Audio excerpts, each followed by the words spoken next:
앞에 은혜를 더 잊기 위해서 나오신 귀한 분들, 성도님들에게 하나님의 예비하신 바 된 신령한 은혜를 성령과 말씀으로 풍성하게 공급해 주셔서 오늘도 세상을 이기는 자, 마귀를 이기는 자, 믿음으로 사는 자들 되어지도록 하나님의 은혜 위에 은혜를 더해 주시기를 간절히 예수의 이름으로 축원을 합니다. 오늘은 검증받으시는 예수님에 대해서 말씀을 나누려고 합니다. 예수님이 자기 자신을 잡으려고 온 무리들에게 자신을 내어주시는 말씀을 하심으로 자신의 권세를 사용하시는 것을 우리는 보았습니다. 의로우신 예수님에게 어느 누구도 손댈 수 없습니다. 원수 마귀도 손댈 수 없습니다. 그러나 예수님께서 입의 말씀을 통해서 원수들이 손댈 수 있도록 허락하심으로 또 권세를 베푸심으로 원수들이 활동할 수 있고 손댈 수 있다는 사실을 우리가 이미 보았죠. 누가복음 22장 53절에서는 이렇게 말씀하셨습니다. 내가 날마다 너희와 함께 성전에 있을 때에 내게 손을 대지 아니하였도다. 그러나 이제는 너희의 때요 어둠의 권세로다 하시더라. 분명한 것은 주님은 어둠의 권세가 일한다는 것을 예수님이 아셨어요. 그래서 여러분들 우리도 마찬가지입니다. 정말 어둠의 권세가 틈탈 수 있는 말을 하지 않아야만 합니다. 이 비밀, 이 진리가 굉장히 중요합니다. 질병이 틈탈 수 있는 말을 하시면 안 되고요. 귀신이 들어올 수 있는 여지를 주면 안 돼요. 틈을 주면 안 돼요. 그래서 마귀에게 틈을 타지 못하게 하라고 주님 말씀하셨어요.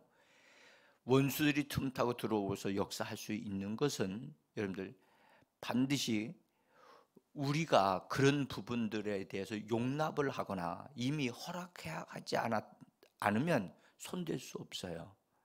그래서 우리는 여러분들 어둠에 속한 자가 아니라 우리는 빛의 아들들입니다. 우리는 빛의 아들들이기 때문에 절대 어둠의 역사하는 것을 내어주면 안 돼요. 여러분들 문을 열어주면 지나간 사람도 거기에 들어올 수 있어요. 악한 영들이 믿는 자들이 허락한 말로 허락하거나 문을 열어놓았다면, 허용을 했다면 그것은 원수들이 그것을 기회로 삼아서 타고 들어온다는 겁니다. 그래서 우리가 예수님이 이런 말씀하신 것을 통해서 우리가 분명하게 말함을 통해서 원수들이 역사할 수 있다는 것을 기억하여 주셔서 말하는 것을 참 주의하셔야 돼요. 예수님이 오늘도 이 본문에 있는 말씀을 읽을 때 사람들이 막 고소하고 예수님이 한 말을 이런 말을 했다 저런 말을 했다 할 때 예수님이 침묵하셨더라. 예수님은 말씀을 하실 것만 말씀하시는 분이거든요. 근데 우리들은 예수를 믿고 이렇게 변화되어야 되는데 반드시 해야 할 말만 할 수 있는 사람이 되어져야 되는데 아직도 우리의 입은 이것이 조절이 잘 안 됩니다. 가치 없는 말, 또 쓸데없는 말, 무익한 말을 많이 한단 말이에요. 그래서 능력이 충분히 나타나지 않는 거예요. 오늘 우리는 이 말씀에서 주님과 같이 좀 말을 절제하고 말을 할 말만 할 수 있는 그런 은혜를 덧입기를 간절히 원합니다. 예수님이 붙잡히시어 신문을 받고 검증받는 과정이 이제 진행되어지는데 그 과정 속에 예수님이 죄 없는 분이라는 사실이 검증돼야 돼요. 또 예수님을 신문하고 예수님에게 예수님을 이렇게 팔아 넘기거나 신문하는 자들이 그들이 불법을 행하는 자라는 사실을 우리가 이 말씀을 통해서 확인을 해야만 합니다. 한번 그런 과정을 한번 보고요. 예수님이 죄가 없는데도 정죄된다? 이거는 옳지 않지요. 그런데 이런 부분들을 보면서 예수님이 진실로 죄 없는 분이심을 확인하고, 그 다음에 예수님을 신문하는 자들이 불의한 자들이었다는 사실을 발견하면서 정말 예수님은 죄 없는 분으로 또 나를 위해서 죽으신 분이고 나를 대신하신 분이라는 사실을 우리가 한번 확인하는 그런 은혜로운 시간이 되기를 원합니다. 자, 본래 검증받는다는 말은 성경에 나온 말입니다. 그 유월절 양을 잡을 때 그 유월절 양을 그 절기가 되어지면 미리 양을 선택을 해요. 흠없는 양을. 그래서 10일에 그 양을 선택을 해서 그 다음에 4일 그날로부터 시작해서 잡는 날까지 하면 5일인데요. 5일 동안에 검증을 받아요. 흠이 있는가, 몸에, 피부에, 양에 대해서 정확하게, 그래서 그 검증받는 기간이 있어요. 출애굽기 12장 3절에 보면 이렇게 말씀합니다. 너희는 이스라엘 온 회중에게 말하여 이르라. 이달 열흘에 어린 양을 취하되, 6절에 보면 이달 연 나흔 날까지 간직하였다가 이것이 검증받는 기간이에요. 열 나흔 날. 그래서 14일까지인데 10일서부터 시작하니까 계산하면 5일이 되어지는 것입니다. 그래서 그 검증에 흠이 없다고 하는 것이 확인되어졌으면 그 다음에 5일째 되어지는 날 저녁 때 해질 때에 붙잡아서 잡습니다. 이 말씀에 따라서 세상 죄를 지고 가시는 예수님, 그분은 어린 양이라고, 하나님의 어린 양이라고 우리가 이제 말씀을 보았지요. 그래서 이제 검증을 받으시는데, 첫째는 누구로부터 검증을 받아야 되느냐 하면 예수님에게서 가장 가까이에서 예수님을 섬겼던 제자로부터 검증을 받으셔야 되는 거예요. 그래서 유다로부터 검증을 받습니다. 여기 유다를 가리켜 가롯이라고, 가롯 유다라고 그렇게 부르는데, 이 처음서부터 가롯이라고 하는 말이 붙은 것 같지는 않습니다. 어쨌든 유다가 이 이름 별명이 가롯이라고 하는 이름을 썼는데, 그 말은 뜻은 자객이란 뜻이에요. 자객. 그 다음에 도적이라고 하는 뜻을 가지고 있어요. 그래서 산의 도적은 산적이고, 바다의 도적은 해적이고, 길바닥의 도적은 초적이라고 얘기하고, 말탄 도적을 마적이라고 합니다. 그러면 가룟 유다는 뭐라고 불러야만 할까요? 여러분들이 한번 불러보시기를 바랍니다. 여기 보면 유다에 대해서 예수를 파는 자들 가룟 유다라고 누가복음 6장 10 이렇게 말씀을 하셨는데, 유다는요 예수님을 따라다니면서 돈을 맡아서 돈을 관리하는 자였습니다. 근데 돈을 관리하도록 그런 위치를 정해졌으면 정직하게 진실하게 돈을 관리할 수 있어야 되는데 그리하지 않고 돈을 유용을 했어요. 그래서 이 자기 돈과 같이 이 가룟 유다가 공적인 돈을 특별히 그 예수님 사역에 쓰라고 헌금에 들어온 돈들을 사용하는 자가 되어졌습니다.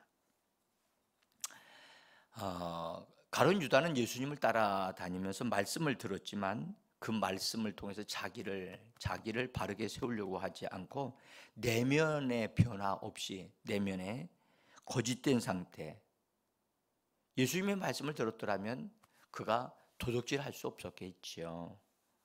그런데 놀랍게도 가장 가까이에서 예수님의 말씀을 배우고 예수님의 기적을 보면서도 변화되지 않았던 이 한 사람이 있다는 사실이 얼마나 놀라운지 모르겠어요. 예수님 같이 능력이 많으신 분도 이 가룟 유다의 심령을 뒤엎어 버리지 못하셨다는 것이 정말로 이게 신기한 것 같아요. 여러분, 우리가 교회 생활할 동안에 우리는 반드시 우리 내면이 변화받아야만 합니다. 잘못되어진 것들, 도둑질했던 하는 그런 나쁜 것들, 못된 어떤 것들, 그 못된 어떤 것들이 우리에게 있을 수 있어요. 그거 가지고 있으면 안 돼요. 반드시 말씀과 성령을 통해서 잘라져 나가야 되고 정리하셔야만 합니다. 만약 그걸 정리 안 하면 그게 나를 죽일 수 있다는 것, 나를 무너지게 할 수 있다는 사실을 꼭 기억하셔야 돼요.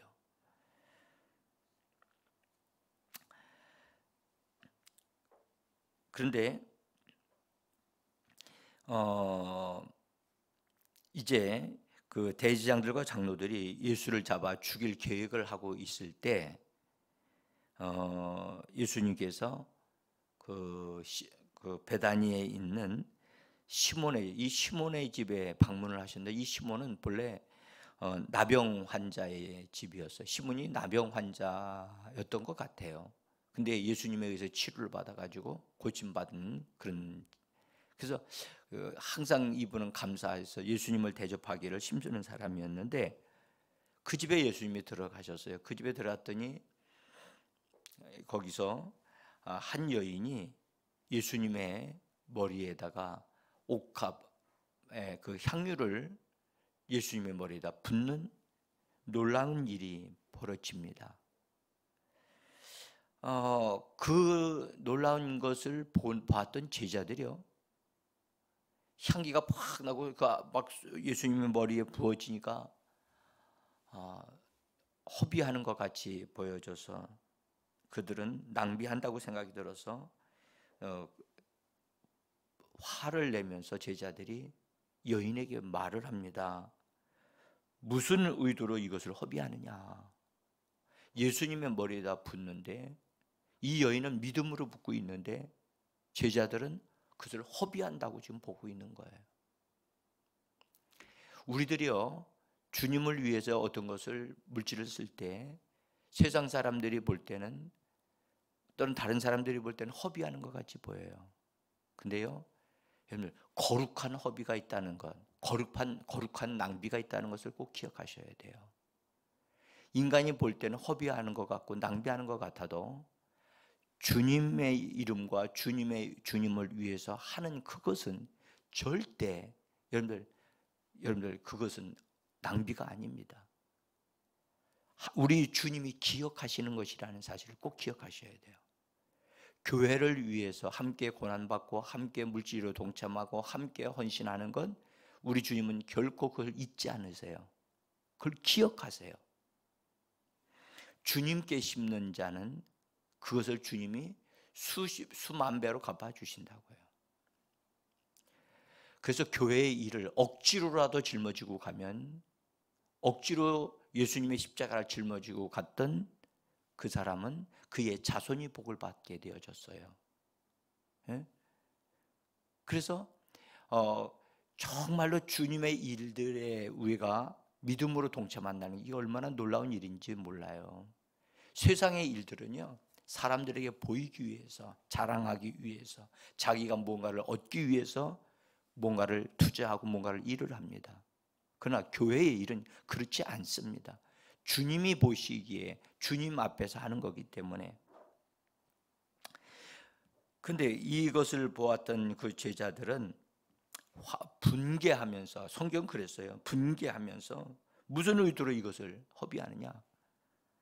그러면서 이렇게 말합니다. 이것을 비싼 값에 팔아 가난한 자들에게 주었으면 좋았겠다라고 말을 합니다. 마치 가난한 자들을 위하여 위한다고 하는 말로 그렇게 얘기를 하고 있어요. 이 말을 제자들이 했다는 거예요. 그 중에 이걸 주도적으로 이끌어 갔던 사람이 누구냐? 가룟 유다였습니다. 가룟 유다는 이 향유가 굉장히 비싼 향유라는 걸 알거든요. 그것이 팔면은 1,000,000원 이상 되어진다는 것을 알았어요. 그러니까 너무너무 안타까운 거죠. 왜? 저 돈이 들어오기만 하면 내가 수입 잡는 게 많아질 텐데 그 기회가 잃어버려지는 거예요. 그러니까 허비한다고 생각하는 거죠. 근데 그 제자들의 그런 행동과 말을 들으신 예수님은 이런 말씀을 하십니다. 여자를 괴롭게 하지 마라. 여자를 괴롭게 하지 마라. 이 여인이 내 몸에 향유를 부은 것은 내 장례를 위하여 한 것이다. 이 말을 제자들이 딱 들었을 때요, 충격을 받습니다. 제자들이요. 아니, 이 비싼 것을 예수님에다 머리에다 부어가지고 줄줄줄 새 내려가서 바닥으로 다 떨어지게 하는데, 아니 이 세상에 예수님이 의로우시고 이런 걸 깨닫게 귀중히 여기시는, 비싼 것을 귀중히 여기시는 분이 예수님이신데 어찌 이런 말씀을 하실까? 가룟 유다가요, 충격을 받습니다. 충격을 받고, 이건 예수님이 자기를 지지해 주실 줄 알았는데 자기를 지지해 주시지 아니하시고 여인을 지지해 주시면서, 여인이 한 것은 낭비한 게 아니다 하니까 가룟 유다가 감정적으로 상한 겁니다. 마음이 상했어요. 주님이 세상에, 주님도 자기를 위해 하시는구나. 항상 나는 다른 사람을 위해서 이렇게 하게 하시던 예수님이 어떻게 이렇게 비싼 것을 자기에게 붓는 것을 이렇게 내버려 두라고 말씀을 하실 수 있는가? 심지어 내 몸에 향유를 부은 것은 내 장례를 위하여 한 것이다 라고 이렇게 말씀하실 수 있는가? 라고 순간에 상한 감정을 가지고 그것에 격분해서 이 생각의 방향이 확 틀어진다고요. 이 여인이 장례를 위하여 준비한 것이라고 했다면 이 유다는 이렇게 생각합니다. 예수님을 죽으시도록 팔아 넘기는 것도 예수님의 장례를 위한 것이겠다라고 생각을 해서 예수님을 팔아 넘기기로 마음의 결단을 합니다. 이 사건이. 그래서 이 자리에서 떠나서 제사장들에게로 가서 예수님을 은 30에 팔아 넘깁니다. 여러분, 가룟 유다는요 굉장히 똑똑한 사람이었어요. 여러분들 돈 관리하는 사람들이요, 똑똑하지 아니하면 그 돈 관리 못합니다. 예수님이 능력이 많은 분이라는 것을 알고 있었고요, 예수님이 자기가 예수님을 대제사장들에게 팔아 넘겨도 예수님은 능력이 많으신 분이기 때문에 능히 대제사장들의 그런 못된 술수를 깨트리고 거기서 나오실 것이다 라고 생각했어요. 그래서 가룟 유다, 나는 돈을 받아서 은 30을 받아서 유익하고 예수님은 대제사장들의 그런 못된 계획을 깨트리심으로 대제사장들을 실망시키실 것이고 예수님이 항상 승리하셨으니까 이번에도 그렇게 하실 것이라고 생각을 하고 예수님을 팔아 넘긴 겁니다. 이것이 자기 방식대로 믿는 거예요. 여러분들, 예수님을 따르는 제자였던 가룟 유다가 왜 실패하게 됐는가? 자기 방식대로 믿고 자기 방식대로 행동하기 때문에 무너진 거예요. 그리고 예수님을 팔아 넘기고 나중에 이분이 산에까지 와서 예수님의 어떤 분이 예수님인가를 가르쳐 주기 위해서 산에까지 와서 입 맞췄다고 그랬잖아요. 가룟 유다는요, 내가 이렇게 해도 예수님은 분명히 여기서 빠져나오실 것이다. 위기에서 어떤 위험에서든 이분은 다 해결하셨던 분이기 때문에 이번에도 나오실 것이라고 그렇게 믿고 그렇게 행동한 것입니다.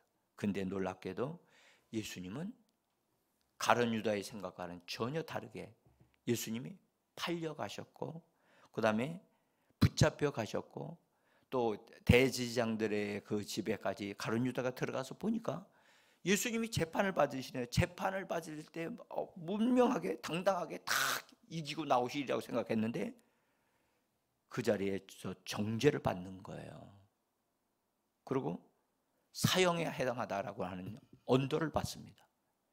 그걸 보고 가룟 유다가 충격을 받습니다. 충격을 받고 그래서 그 자리에서 나와요. 이 재판받는 자리에서 나와요. 거기 마태복음 26장 4절에 보면 그때에라고 이렇게 말합니다. 그때에 예수를 판 유다가 그의 정죄됨을 보고 스스로 뉘우쳐 그의 은 30을 대제사장들과 장로들에게로 도로 갖다 주면서 말하기를 이렇게 말합니다. 이르되 내가 무지한 피를 팔고 죄를 범하였도다. 여기서 중요한 말입니다. 제자였던 유다가, 예수님을 팔아넘겼던 유다가 예수님을 뭐라고 증거합니까? 무지한 피를, 예수님은 무지하신 분이다, 예수님은 무지한 분이라고 가룟 유다가 증거합니다. 검증합니다.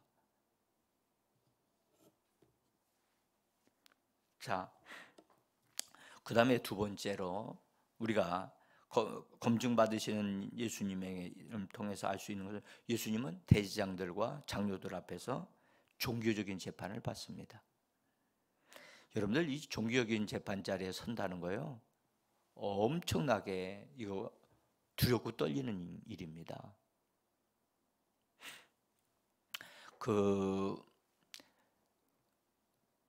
전도사 고시나 목사 고시를 할 때 목사님들 한 7, 8분, 많으면 10분 정도 그런 자리에 서서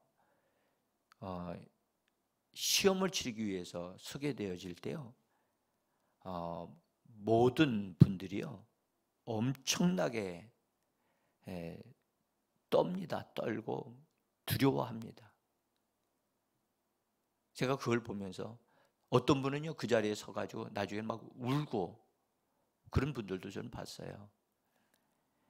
그런데요, 이 종교 재판의 이 엄중한 재판, 여기는 장로들과 대제사장들과 이런 종교적인 지도자들이 단합해서 모인 자리라 참으로 두려운 자리인데 예수님이 그 자리에 붙잡혀 오셔서 재판을 받고 증인들이 막 여러 사람들이 나와서 예수님이 하신 말에 대한 것을 이야기를 합니다. 그런데 아무런 말씀도 예수님이 하지 않으시는 거예요. 그러니까 대제사장이었던 사람이 예수님 앞에서 하나님께 맹세하게 하면서 네가 하나님의 아들 그리스도인지를 우리에게 말하라고 하는 말을 할 때 하나님 앞에서 맹세시키면서 하는 말이기 때문에 예수님은 말씀을 하셔야만 했던 거예요. 그러니까 예수님이 말씀을 하시는데 네가 말했다라고 말씀하셨어요. 내가 그리스도다라고 예수님 말씀을 하지 아니하시고 내가 지금 내가 그리스도라는 사실을 네가 말했다. 그러시면서 되어질 것에 대해서 예언을 하셔요. 내가 너에게 이르는 이후로 인자가 권능의 우편에 앉아 있는 것과 하늘 구름을 타고 오는 것을 너희가 보리라. 앞으로 되어질 것에 대한 예언을 하셨어요. 그러니까 사람들이 예수님이 네가 그렇게 말했다라고 하는 이 말을 듣고 그것을 신성모독죄다. 이자가 하나님의 아들이라고 얘기하고 메시아라고 얘기한다. 그리스도라고 얘기한다. 이것은 신성모독이다 해서 사람들이 다 동일하게 이것은 사형에 해당하는 죄다 해가지고 심판을 하고요, 정죄를 하고 사형을 언도합니다. 여러분들, 예수님이 종교재판을 받을 때 정죄받은 것이 무엇입니까? 그리스도라는 사실 때문에 정죄받은 것입니다. 이것이 잘못됐습니까? 옳습니다. 예수는 그리스도이십니다. 예수님은 메시아이시고 구세주가 되신 분이십니다. 그런데 그렇다고 하니까 그들이 정죄를 했어요. 이것은 옳지 않습니다. 옳지 않습니다. 사실을 확인도 분명하게 하지도 아니하고 잘못된 재판을 한 것입니다. 그들은 그 종교 재판은 불법이었고 불의한 재판이었습니다. 예수님은 정말로 그분은 하나님의 아들이셨고 그분은 그리스도이십니다. 자, 그것이 종교 재판에서 검증되어진 것이고요. 세 번째로 빌라도 앞에서 정치적으로 예수님은 검증을 받으십니다. 종교 지도자들은 분명히 사형 언도를 했어요. 언도를 했으면 본래 종교 지도자들의 사형 방식은 돌로 쳐 죽이는 거예요. 그런데 돌로 쳐 죽이지 않냐고 예수님을 로마 법정에 세우기로 합니다. 그래서 로마 법정에 세워서 로마 법에 의하여 가장 비참한 죽음을, 십자가의 죽음을 당하도록 그렇게 이 종교 지도자들이 그렇게 예수님을 이끌어 간다는 거죠. 이거는 그냥 된 게 아니에요. 로마법은 그때 당시에 세계의 표준이 되어졌거든요. 그래서 로마법에 참 놀라운 것은 이 이방인들로서 가장 흉악한 죄를 범한 자는 십자가형에 처한다는 법이 얼마 전에 예수님이 십자가에 달리기 얼마 전에 그 법이 세워졌다는 거예요.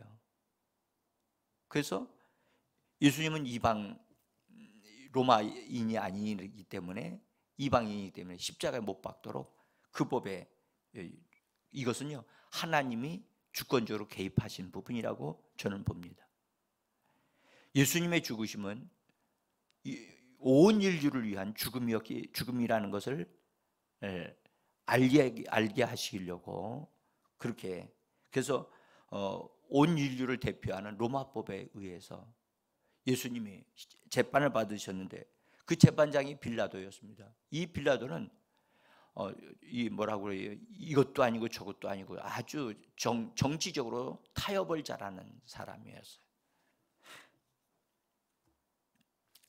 분명한 것은 빌라도가 예수님에 대한 것을 다 정보를 수집을 해서 예수님이 로마법에 이게 법을 해치는 말씀이나 그런 것이 있는가 다 조사했어요. 죄가 없다는 사실을 이미 알았어요. 알고 예수님이 죄 없는 분이라는 것을 알기 때문에 직접 빌라도가 이야기를 했어요. 이분은 죄가 없다. 십자가에 처할 만한 그 죄가 내가 발견하지 못했다. 빌라도가 그 말을 반복적으로 얘기합니다. 그러면서 내가 높게, 이분이 너희 유대인의 왕 아니냐? 그러면 유대인의 왕을 내가 어떻게 하기를 원하느냐? 나는 놓기를 원한다. 근데 그들은 말합니다. 십자가에 매달으라고. 그때 흉악한 죄인 바라바가 있는데, 바나바와 예수, 너희들의 유대인의 왕 예수를 놔줄까? 죄인인 바라바를 놔줄까? 그랬더니 그들은 바라바를 놔주라고 그렇게 얘기합니다. 그래서 종교 지도자들이 선동하는 군중을 통해서 계속해서 외치고 또 외치니까 빌라도는 정치적으로 타협을 합니다. 그리고 자기 양심의 가책이 되어지니까 대야에다가 물을 떠서 손을 씻으면서 나와는 상관이 없다. 너희가 이 죄를 너희가 대신 담당해라 하면서 예수님에 대하여 죄 없는 분임을 그렇게까지도 얘기를 하고 보여주는데도 빌라도가 이것을 끝까지 바르게 했더라면 예수님은 죽지 않으실 수도 있겠죠. 근데 빌라도는 놀랍게도 죄 없는 분이심을 알면서도 십자가형에 처하라고 선언을 합니다. 그래서 예수님이 빌라도의 입을 통해서 예수님은 죄 없는 분이심을 분명히 선언하셨다는 사실을 우리는 말씀을 통해서 알 수가 있습니다. 그래서 예수님은 여러분 검증받은 제자 가룟 유다를 통해서 무지하신 분임을 검증받았고요. 그 다음에 종교 지도자들을 통해서 그 예수님이 바로 하나님의 아들이시고 메시아이심을, 그리스도이심을 분명히 그걸 보여주셨고, 그 다음에 로마 총독, 로마 법정에서 예수님은 그 재판장인 빌라도를 통해서 예수님은 죄 없는 분이다 라고 하는 선언을 받으셨어요. 그러함에도 불구하고 그분이 십자가를 짊어지고 가신 것은 바로 나의 죄 때문에, 인류의 죄 때문에 그분이 십자가로 가신 것입니다. 예수님은 진정으로 죄 없는 분이십니다. 그런데 누구를 위하여? 바로 우리를 위하여, 나를 위하여, 나의 죄 때문에 그분이 십자가로 가신 겁니다. 여러분, 우리가 우리의 죄를 자백하면 용서를 받습니다. 그러나 우리가 자백하지 아니하면, 예수를 믿고 자백하지 아니하면 용서를 받지 못합니다. 하나님은 회개하는 죄인들을 용서하십니다. 하나님은 가룟 유다가 예수님을 배반하기 때문에 유다가 망한 게 아니라 그가 예수를 믿고 돌이키지 않고 회개하지 않았기 때문에 망한 것입니다. 종교 지도자들이 예수님을 재판하기 때문에 그들이 망한 것이 아니라 그들이 회개하지 않았기 때문에 망한 것입니다. 빌라도가 예수님을 재판하여 한 것이 마음에 가책이 되고 손을 물로 씻은다 할지라도 예수를 믿고 구세주로 믿고 회개했더라면 그는 구원을 받을 수 있었을 겁니다. 여러분들, 오늘도 예수님은 우리가 회개하기를 원하십니다. 우리가 같이 이 시간에 기도함으로 예수님에 대한 부분을 다시 한번 깊이 생각하고 은혜를 받으시는 시간 되기를 원합니다.